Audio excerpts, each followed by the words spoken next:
할렐루야. 오늘 성경 말씀 고린도전서 1장 보겠습니다. 고린도전서 1장 말씀 보겠습니다.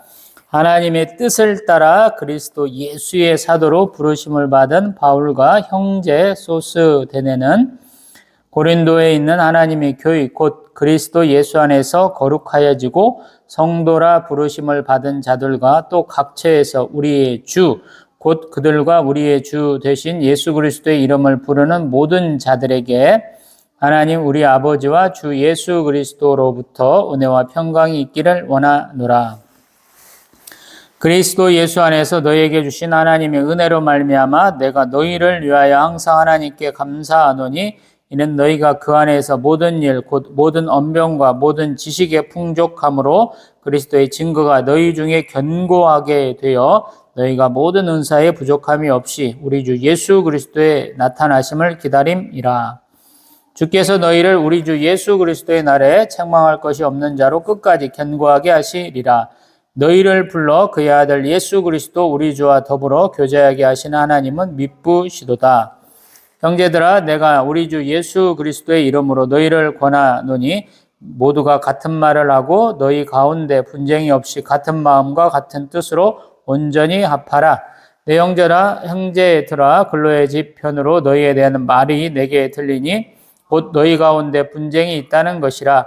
내가 이것을 말하거니와 너희가 각각 이르되 나는 바울에게, 나는 아볼로에게, 나는 게바에게, 나는 그리스도에게 속한 자라 한다는 것이니 그리스도께서 어찌 나뉘었느냐? 바울이 너희를 위하여 십자가에 못 박혔으며 바울의 이름으로 너희가 세례를 받았느냐? 나는 그리스도와 가이오 외에는 너희 중 아무에게도 내가 세례를 베풀지 아니한 것을 감사하노니 이는 아무도 나의 이름으로 세례를 받았다 말하지 못하게 하려 함이라. 내가 또한 스데바나 집 사람에게 세례를 베풀었고 그 외에는 다른 누구에게 세례를 베풀었는지 알지 못하노라. 그리스도께서 나를 보내시면 세례를 베풀게 하려 하심이 아니요 오직 복음을 전하게 하려 하심이로되 말의 지혜로 하지 아니함은 그리스도의 십자가가 헛되지 않게 하려 함이라. 십자가 도가 멸망하는 자들에게는 미련한 것이요 구원을 받는 우리에게는 하나님의 능력이라. 기록된 바 내가 지혜 있는 자들의 지혜를 멸하고 총명한 자들의 총명을 폐하리라 하였으니 지혜 있는 자가 어디 있느냐? 선비가 어디 있느냐? 이 세대의 변론가가 어디 있느냐? 하나님께서 이 세상의 지혜를 미련하게 하신 것이 아니냐? 하나님의 지혜에 있어서는 이 세상이 자기 지혜로 하나님을 알지 못하므로 하나님께서 전도에 미련한 것으로 믿는 자들을 구원하시기를 기뻐하셨도다.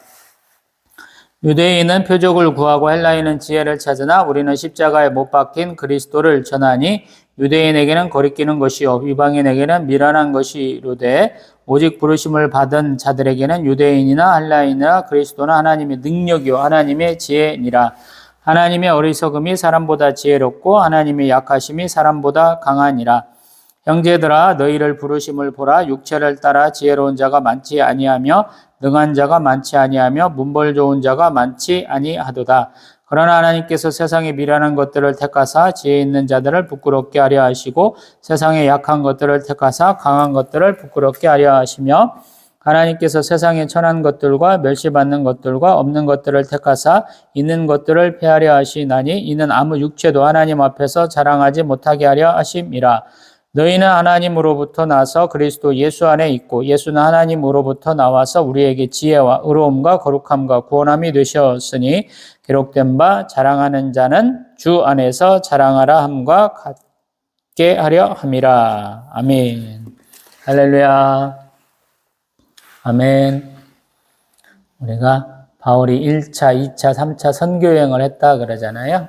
그래서 지금 3차 선교 여행 중에 우리 고린도 전후서를 쓴 것이 아니냐 이렇게 추정을 하고 있죠. 그래서 지금 우리가 1차 선교 여행 때 썼다고 추정되는 우리 갈라디아서 봤고요. 그 다음에 데살로니가 전후서는 2차 선교 여행 때 썼다고 추정을 하죠. 그래서 지금 3차 선교 여행 때 썼다고 추정되는 고린도 전후서 이어서 로마서까지 볼 예정이고요.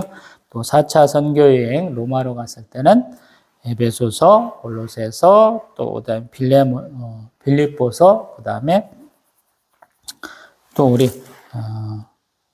빌레몬서까지, 앳빌 곤몬까지 볼 생각입니다. 고린도전서는 전후서 같은 경우는 아마도 핵심이 교회에서 실천할 때 무엇이 문제이냐, 또 우리 바울 사도 개인에게는 그의 사도권 문제가 많이 언급이 됩니다. 그래서 그 부분은 조금 더 제가 강조해서 말씀드려 볼 생각입니다. 고린도전서 1장에서 편지의 발신자가 누구냐? 그러면 우리 바울과 형제 소수되내라 그래요. 또 바울은 자신을 무엇으로 칭하냐면 하나님의 뜻으로 그리스도 예수의 사도로 부르심 받았다 그래요. 이 사도권 문제가 많이 나오니까 언급하고 있죠. 그 다음에 고린도에 있는 교인은 어떤 사람들이냐, 어떤 교인이냐 그랬다면 그리스도 안에서 거룩하여졌다. 또 성도로 부르심을 받았다. 또 예수의 이름을 부르는 모든 자다라고 표현을 해서 교회하고 그 주변에 있는 사람들 되게 한 교회에만 해당되는 게 아니고 회람서신이다 그래서 이것도 읽어보고 다른 지역에서도 읽어봐도 돼 이렇게 얘기하는 것이죠. 대부분이 우리는 특정 대상에게만 보내는 걸로 얘기를 하지만 이 당시에는 그렇지 않다라는 말씀을 들려드리는 거예요. 이 교회에서 봐도 되고 주변 교회에서도 봐도 된다라는 것이죠. 그 다음에 우리 하나님께 감사함이 4절에 있고요. 그 다음에 5절에는 좀 칭찬이 좀 들어가 있어요. 고린도 교회는 뭐가 이렇게 풍성하냐? 언변, 지식, 또 은사가 풍부하다 그래. 5, 6, 7절에 보면 뭐든지 다 많아요. 왜냐하면 아테네, 고린도 이 지역이 사람도 많고 또 지식이나 지혜에 대한 갈급함들이 많았다라고 얘기하는 거예요. 그래서 이 교회도 그런 게 많아라고 얘기를 하는데 좋은 얘기 다음에는 항상 안 좋은 얘기가 있죠. 항상 구약에서도 하나님의 복과 화에 대한 부분이 반복적으로 이렇게 나옵니다. 내가 말씀드려봤잖아요. 여기도 마찬가지예요. 교회에 대한 축복과 교회에 대한 칭찬과 함께 교회에 대한 문제는 또 신랄하게 비판을 하고 있죠. 그러다 보니까 교회의 문제가 뭐냐라고 우리 10절 이하로 쭉 얘기를 해요.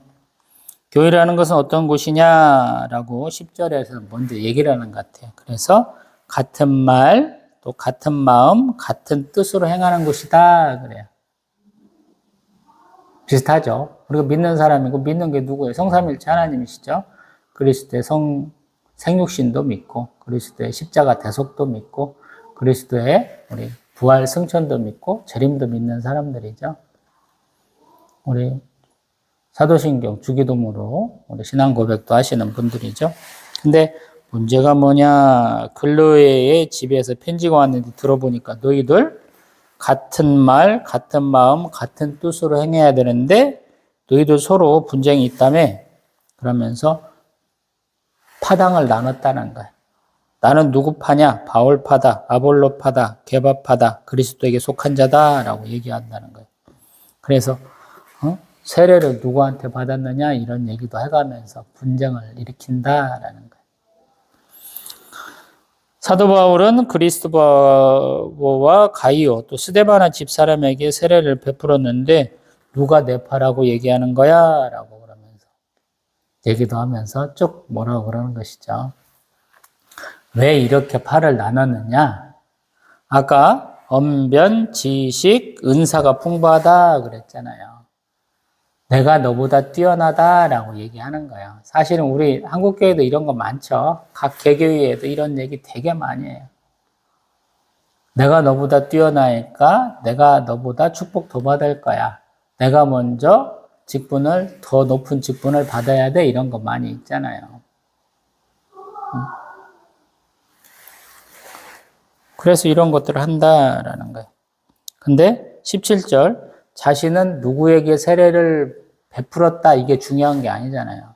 세례를 주었는데 그 세례를 받은 사람들이 성령 세례 받아갖고 방언도 하고 예언도 했다. 이런 부분이 사도행전에 있잖아요. 근데 그리스도께서 나를 보내서 세례를 베풀게 한 것이 아니고 더 중요한 거 복음을 전하게 하셨다라는 거예요. 사람들은 가만히 보면 내가 성령 세례 받았어 오면서 방언하네 마네 이걸로 되게 자랑들 많이 하신 분들이 제법 되잖아요. 근데 하나님이 세례를 베푸시는 것은 사실은 복음 전하게 하려고 그런 거예요. 나에게 자격이 충분해. 하나님의 은혜가 임했어. 이거보다는 그리스도의 복음을 전하라는 거예요. 그리스도를 전하라는 거예요. 방언 잘한다고 자랑하시는 분들이 예수 그리스도 잘 안 전하기도 하잖아요. 전도 안 하기도 하시잖아요. 잘못됐다는 거예요. 그래서 13절에 보면 십자가의 도가 구원받는 우리에게는 하나님의 능력이 되신다라는 거예요. 하나님의 능력이에요. 십자가가 도가. 왜냐하면 십자가에 매달려 죽으면 저주받은 백성들이라 저주받은 사람이다라고 안 좋게 얘기하는 거예요. 인간의 존엄성을 완전히 상실케 하면서 죽이는 게 십자가형이거든요.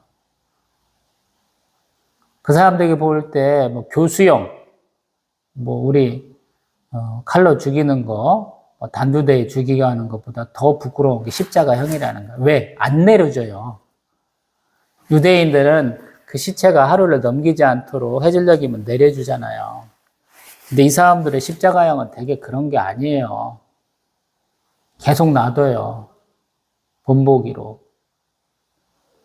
그래서 십자가형을 굉장히 싫어하는 거예요, 이 사람들.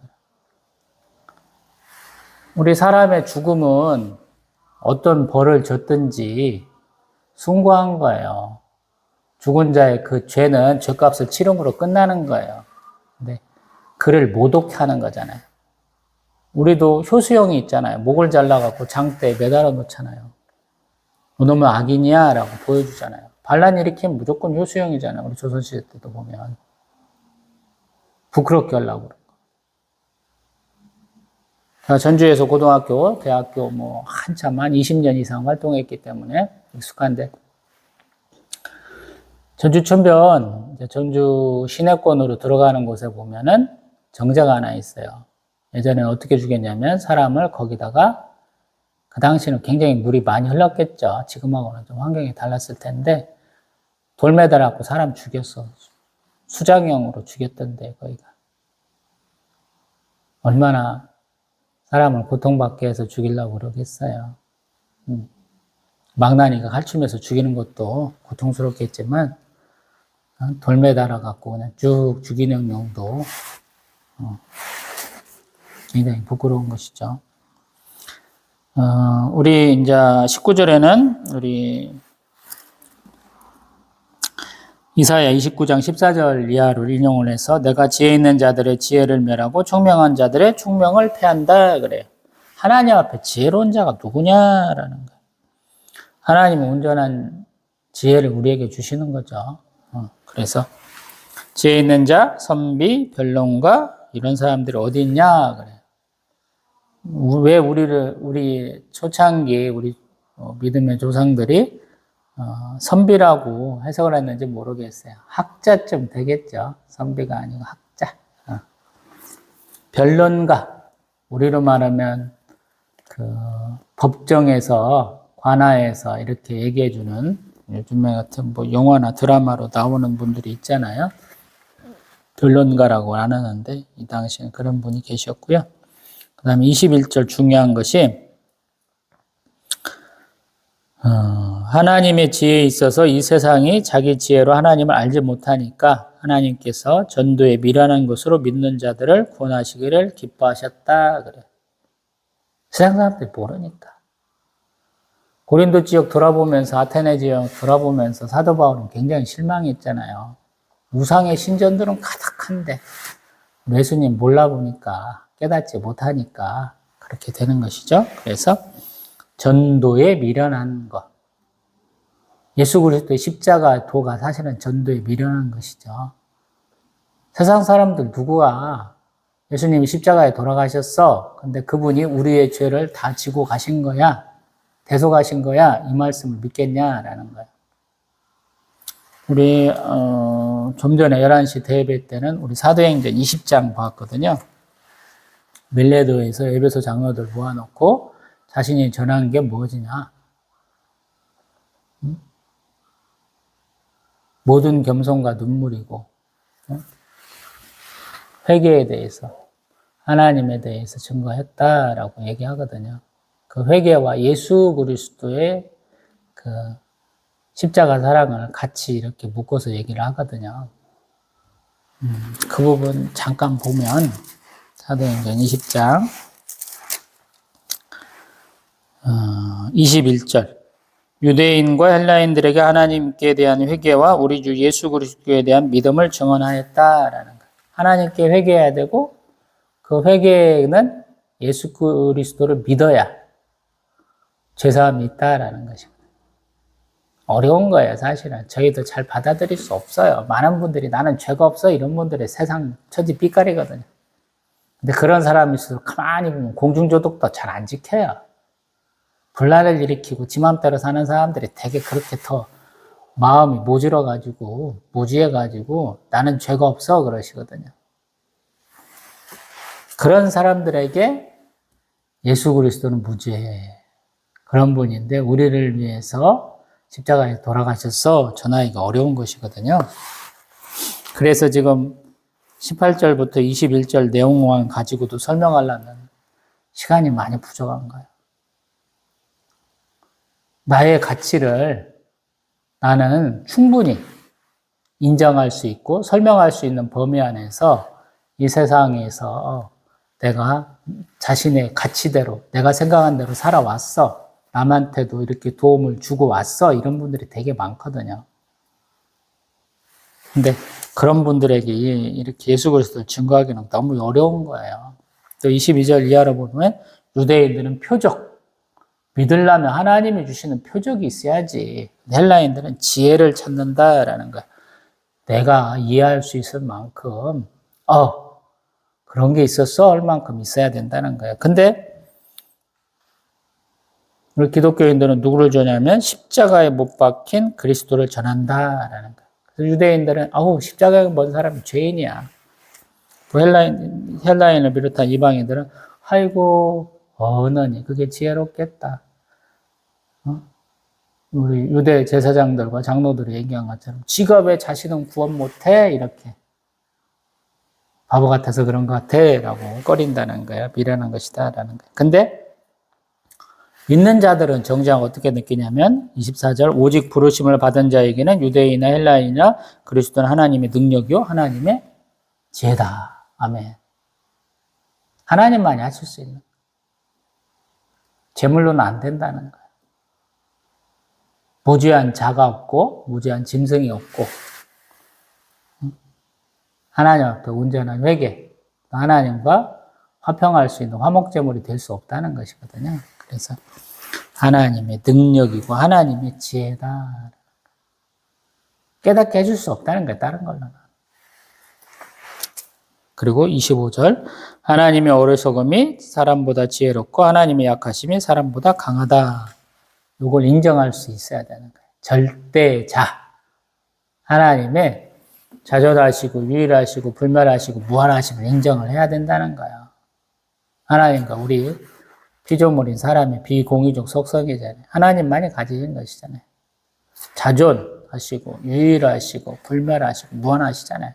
공의적 속성도 있다고 그랬잖아요. 우리에게 지성도 있고 영성도 있고 도덕성도 있고 주권성도 있고 유복성도 있다. 제가 말씀드려보고 있잖아요. 또 26절 교회 다니는 우리 성도들아 생각해 보자. 우리 형제들 중에 지혜로운 자가 많지 않고 능한 자가 많지 않고 문벌 좋은 자가 많지 않더냐. 우리 다 그렇고 그럼 평범한 사람들이잖아. 평균 이하의 사람들이잖아. 또 27절 세상에 미련한 것들을 택하사 지혜 있는 것들을 부끄럽게 하시고 세상에 약한 것들을 택하사 강한 것들을 부끄럽게 하신다. 우리가 택하심 받았잖아. 또 28절 세상에 천한 것들과 멸시받는 것들과 없는 것들을 택하사 있는 것들을 폐하려 하셨다. 우리가 그런 사람들이야. 또 29절 이것은 아무 육체도 하나님 앞에서 자랑하지 못하게 하려 하십니다. 우리를 택하신 걸 봐. 이렇게 하는 것이고요. 30절 31절 너희는 하나님으로부터 나서 그리스도 예수 안에 있고 예수는 하나님부터 나와서 우리에게 지혜와 의로움과 거룩함과 구원함이 되셨다. 사랑하는 자는 주 안에서 자랑하라 함과 같게 하려 합니다. 라는 거. 예수님의 그 출생부터 예수님의 공생의 기간까지 다 얘기하는 거예요. 예수님 문벌 있는 가문, 권력 있는 사람들, 지혜 있는 사람들한테서 태어난 게 아니잖아요. 부모를 보세요. 부모도 별 볼 일 없는 사람들. 궁벽하고 또 가난한 지역에서 태어나셨잖아요. 근데 그 예수님의 사역을 쭉 보세요. 무엇을 얘기하느냐라는 거. 회개하라 천국이 가까이 왔느니라 우리 세례 요한과 겹치는 사역을 통해서 말씀과 치유 사역과 제자 사역을 하셨잖아요. 그리고 그 복음의 말씀이 이제 이방인에까지 쭉 퍼져가는 중이지 않느냐. 그래서 말씀하시는 거잖아요. 우리가 하나님의 형상과 모양으로 얘기할 때 세 가지 얘기하거든요. 에베소서 4장 24절, 골로새서 3장 10절을 통해서 참된 지식과 의와 거룩함이라고 그러거든요. 근데 예수는 거기에 하나가 더 있죠. 참된 지식, 의와 거룩함에다가 구원함이 되신다라는 거예요. 지혜, 의로움, 거룩함에다가 구원함까지 되신 예수님.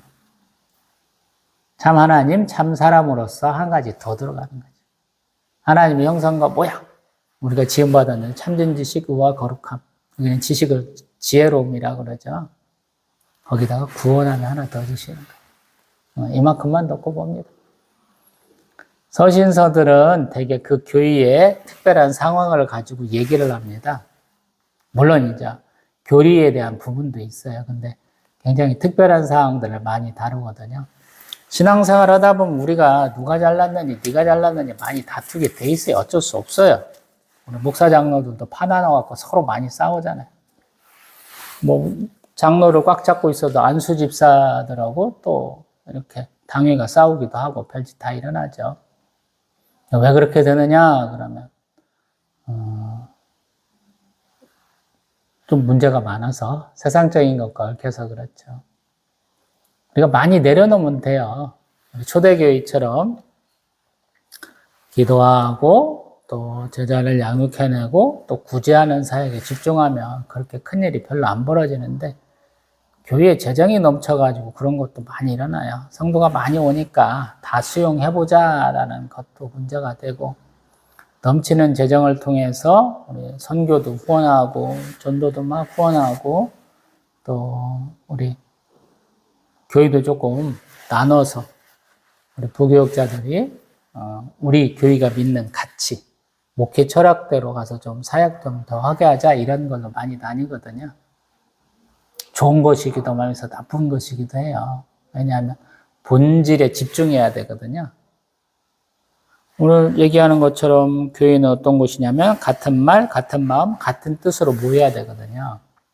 그리고 이것은 가만히 보면 우리 예수 그리스도 또 우리가 천국에 들어갈 수 있도록 이 성화의 과정을 잘 바꿔갈 수 있도록 우리 교리나 철학계에도 조금 공부를 열심히 하는데 이렇게 돼야 되거든요. 근데 교회도 어느 순간에 어떤 단계를 넘었으면 하나의 생명체가 돼요. 유기체가 돼요. 우리 조직도 그렇게 얘기하잖아요.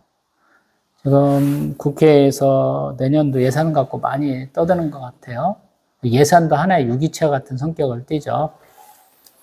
단연간에 걸쳐서 무슨 사업을 했다 그러면 그 사업이 없어지질 않아요. 생명력을 가져요. 그래서 더 확장돼 가려고 그래요. 그래서 말도 안 되는 일에 발을 하나씩 내딛어요. 그래서 처음에 만들어진 기금, 처음에 만들어진 그 예산의 목적에 다르게 자꾸 붙어갖고 되거든요. 그래서 그것들을 방지하기 위해서 미국에서 이제 바뀐 기준이 있잖아요. 0 기준 예산, 제로 베이스드 버짓 이런 게 있잖아요.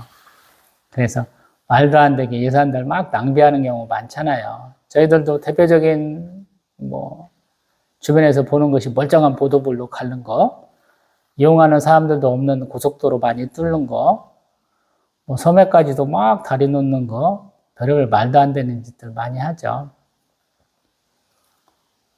그런 것들은 이제 없애나가야 되는데 잘 못 없애는 거야. 그것들이 연속성이 있어가지고.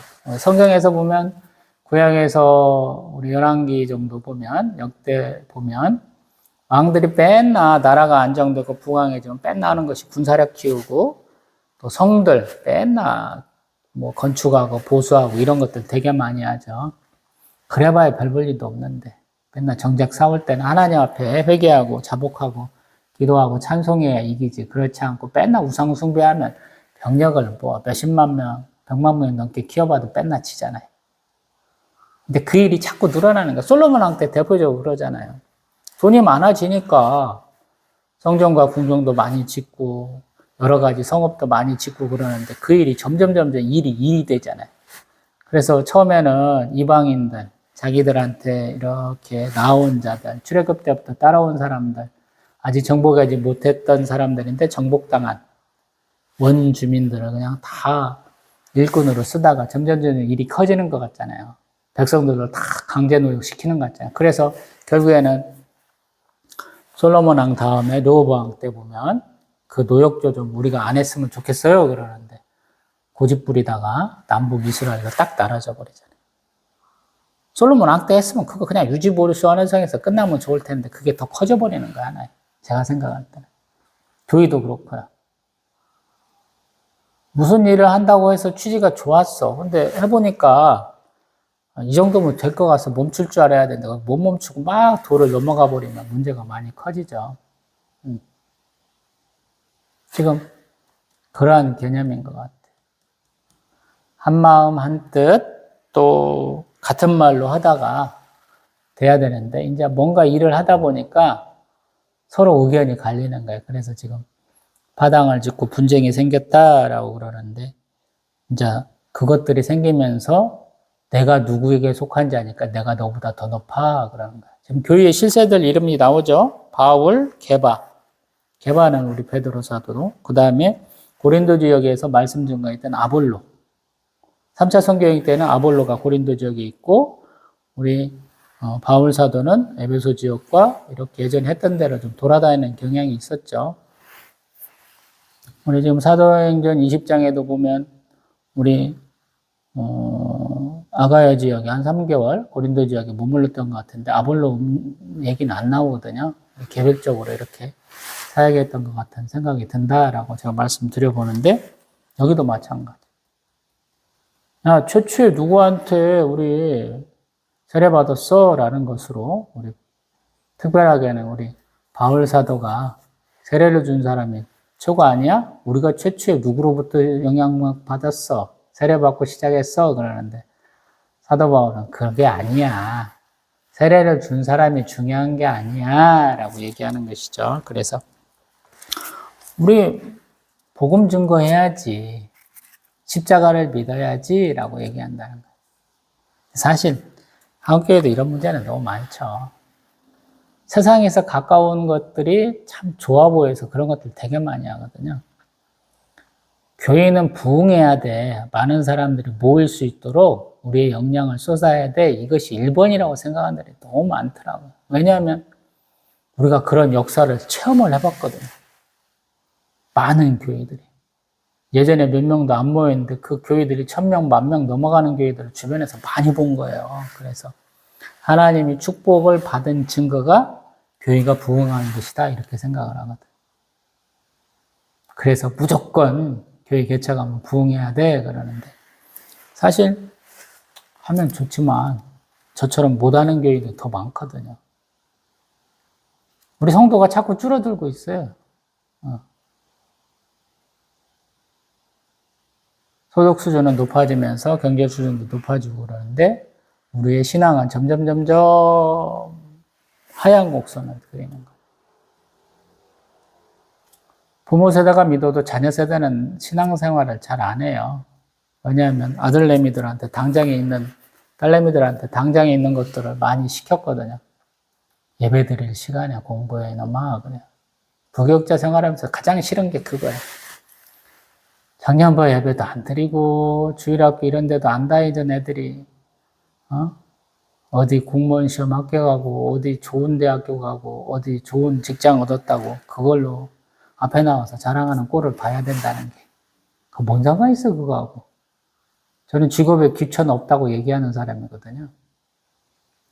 하나님은 그걸로 우리 차별하지 않잖아요. 좋은 직장 얻은 게 뭔 자랑할 거리예요. 한국에 길거리 지나다 보면 박사학위 가진 사람 뭐 얼마나 많아요. 그거 뭔 자랑인가요? 예전에 같으면 막 플랜카드 붙이고 박사학위 받았어요. 어디 합격했어요. 무슨 시험 합격했어요. 막 자랑을 해놨잖아. 요즘에 보면 아이고 자랑할 거 더럽게 없는가 보다 이러잖아요. 마찬가지다라는 거. 예수님 믿고 교회 생활 잘해서 세상에서 잘 나가는 게 자랑이 아니거든요. 그 세상 사람들 똑같이 자랑하는 건데 우리 거 왜 똑같은 방식으로 해야 돼요? 그게 아니죠. 그래서 지금 십자가의 도 얘기를 하고 21절에 전도를 얘기를 하고 또 24절에 그리스도를 얘기하는 것이거든요. 또 31절 자랑하는 자는 주 안에서 자랑하라. 주, 예수, 그리스도를 자랑할 줄 알아야 돼요. 그런 분 별로 없잖아요. 나 하나님 잘 믿었어. 그래서 이런 축복 받았어. 이렇게 얘기할 때 보면 세상적 기준이 너무 많거든요. 아, 나 직장에서 승승장구했어.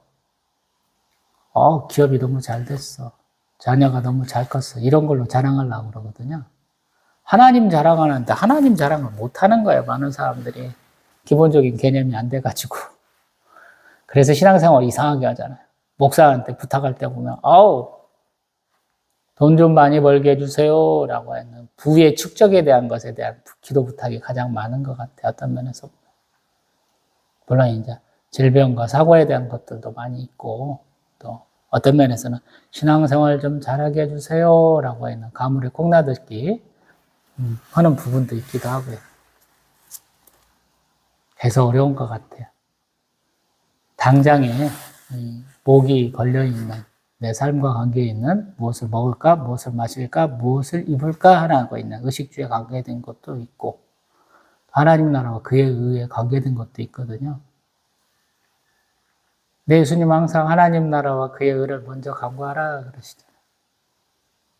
너희들이 뭐가 필요한 거 하나님 다 알고 계시니까 그거 간구하면 하나님 다 주셔. 나머지 건 다 채워주셔. 그러죠.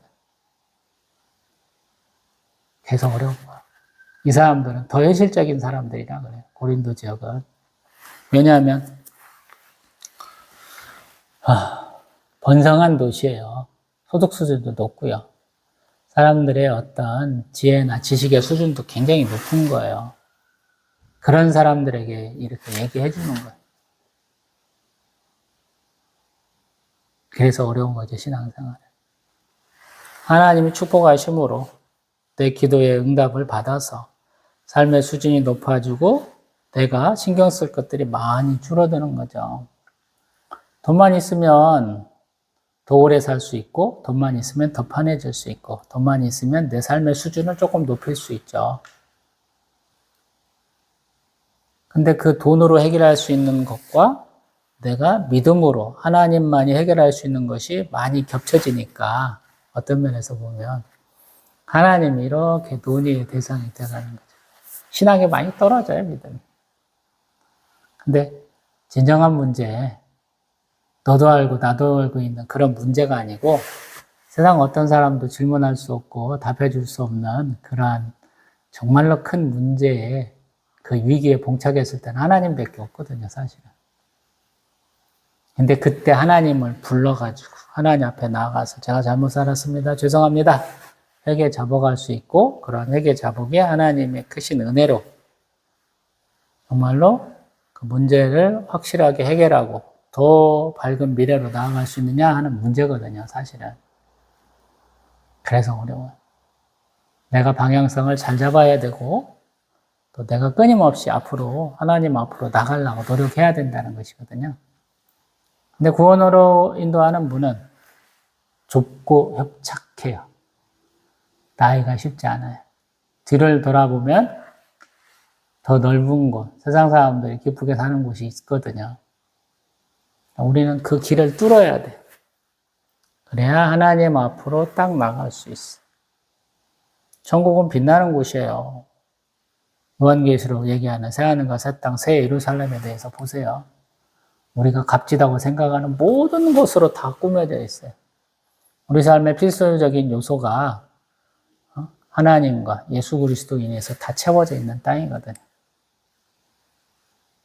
그래서 우리가 눈앞에 있는 그 짧은 그 평안함, 그 욕망을 이겨낼 수 있느냐라는 거예요. 그래서 신앙생활을 힘든 거예요. 그래서 신앙은 인내가 어떤 면에서 보면 기본이에요, 기본. 사도 바울이 첫 번째, 모든 눈물과 겸손으로 너희들 앞에서 살겠다라고 얘기하는 이유가 그래서 그런 것 같아요. 사도 바울은 유대인으로서 좀 누릴 수 있는 권한을 많이 누려본 사람이죠.